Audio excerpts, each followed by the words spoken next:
A doença de Crohn é uma enfermidade crônica de causa desconhecida que pode comprometer qualquer segmento do aparelho digestório, desde a boca até a região anal. Os principais locais afetados são o íleo terminal, que é a porção inferior do intestino delgado, e o cólon, que é o intestino grosso.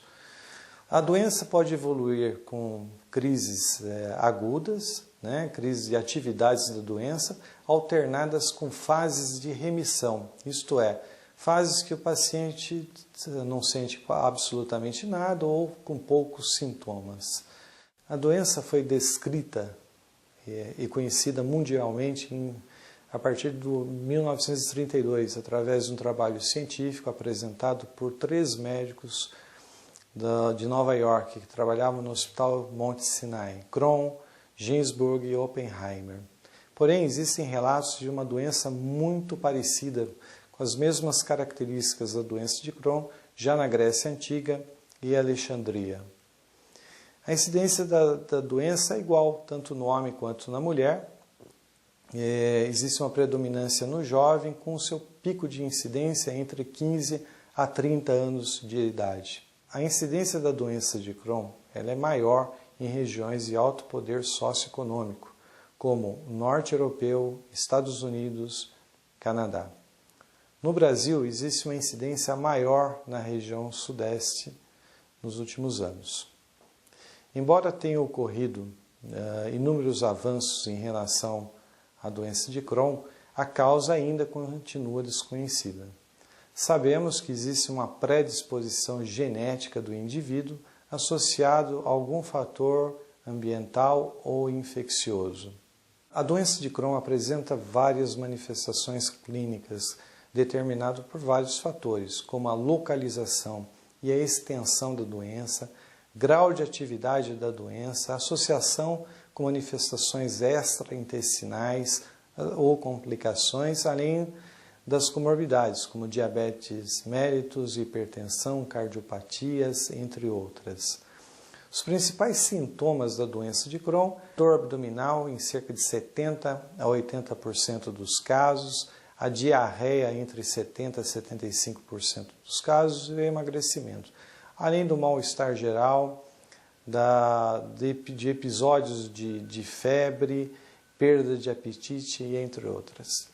O exame físico do paciente portador de doença de Crohn pode variar desde a normalidade até múltiplas alterações. Os pacientes podem apresentar emagrecimento, desnutrição, anemia, entre outros. O exame abdominal ele pode apresentar dor no quadrante inferior direito, massas palpáveis, fístulas cutâneas, além de fístulas perianais. Os pacientes podem apresentar patologias consideradas extraintestinais, como doenças de pele, doenças dos olhos, doenças das articulações, entre outras. O diagnóstico da doença é confirmado através de uma avaliação realizada pelo especialista, isto é, pela história natural da doença e o exame físico, além de uma combinação de investigações baseadas em exames laboratoriais, exames endoscópicos, colonoscopia, endoscopia, exames radiológicos, além da biópsia do intestino. O tratamento da doença de Crohn é individualizado, de acordo com as manifestações da doença.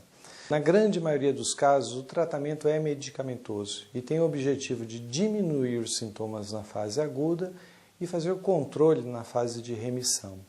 Os medicamentos disponíveis atualmente reduzem a inflamação e controlam os sintomas. As indicações cirúrgicas são reservadas para casos extremos, onde existam obstrução intestinal, complicações supurativas, fístulas complexas, abscessos intracavitários, fístulas perianais. A terapia da doença de Crohn é um campo em rápida e constante evolução, com novos medicamentos sob investigação. Provavelmente mudarão as estratégias futuras de tratamento.